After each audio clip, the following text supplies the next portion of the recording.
太空黑雾的威胁度快速上涨，让我多少有点害怕。现在都涨到44%了。本来我近期的计划是建造极速传送带和集装分拣器的生产线的，现在看来我得赶紧弄个导弹发射器的生产线才行，赶紧建造起来足够的防御设施，尤其是木星，很多建筑想要重新建造很麻烦的。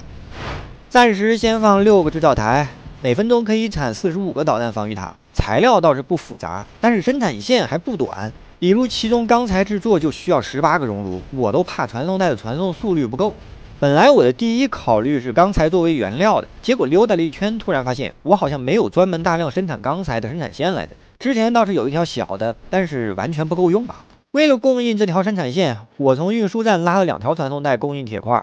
本来想着这样应该能够了吧，结果突然发现运输站里的铁块量不足了。好家伙，最近铁块消耗是不是有点太大了？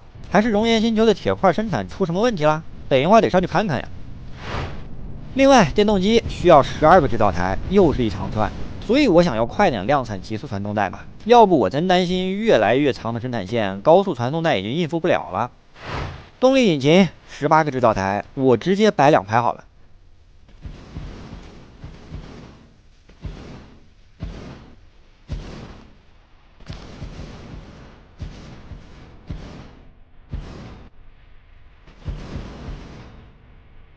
好了，完工。看起来整条生产线并不复杂，对吧？量产应该够用了。就算到了我和太空黑雾全面开战，每分钟45个的生产速度应该也足够应付消耗了。黑雾没来的时候，还会生产出来一些导弹发射器存着嘛。一个物流箱装满的话，应该有3000个吧。就算中期战争消耗，应该也能顶住了。再给它装一个物流配送器，时刻保证我背包里有50个导弹发射器。我要开始布置防御了，找一块地方吧。我是还没遭遇过太空黑雾，所以也不太清楚具体防御模式和黑雾的攻击模式。但是听说啊，对于外太空的袭击，防御设施不管放在哪里都可以，只要数量够就能防得住。好吧，那我就随便选个地方。之前这里是抵御过黑雾地面基地的，还有一个战场分析基站在这边呢。那先放一个物流站，专门用来运输弹药。话说之前有小伙伴给我说过养殖黑雾这事儿，是吧？我觉得这个确实挺有意思的，但是也得先有一些基础设施，以后才方便养殖嘛。当初打1号星球的时候，我是各种缺资源，所以暂时就不养了。不过现在嘛，我觉得其实可以考虑，只要把1号星球上那些地热发电机都拆掉，用不了多久就会有成批的黑雾中继站降临星球。到时候其实也可以考虑养殖一波，毕竟他们材料挺多的呀，省得我弄生产线了，对吧？放个3排，27台发射器，好像感觉不太够，再加点。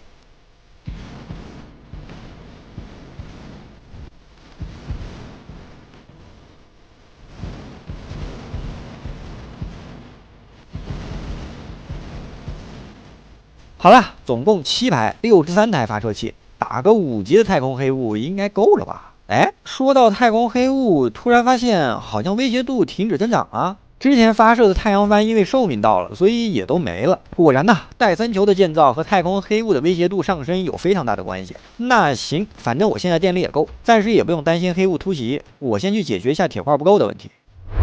铁矿比较多的就是熔岩星球了。之前我在这边建造的铁矿收集，好像弄到一半就去打黑雾去了，所以没弄完。就这里了，附近的各种矿石收编，旁边弄了个生产线，只是生产了一些磁铁，但是铁块还没大量生产。那刚好，另一边的空地就用来生产铁块了。这边用极速传送带，直接让原材料把传送带跑满，所以我一条铁矿传送带上放了30个冶炼炉。这每秒就是30个铁块的产量。我计划建造3条这样的生产线，那每秒生产90个铁块，1分钟的产量就是5400个，可以的，这都属于产量大升级了。好了，差不多了吧？我身上材料没了，从运输站里可以看到铁块那是真的供不应求啊。等会儿母星的运输站如果满仓了以后，可能就会好点了。如果不够，我大不了再开3条生产线。那今天就到这里了，我们下期再见，各位，拜拜。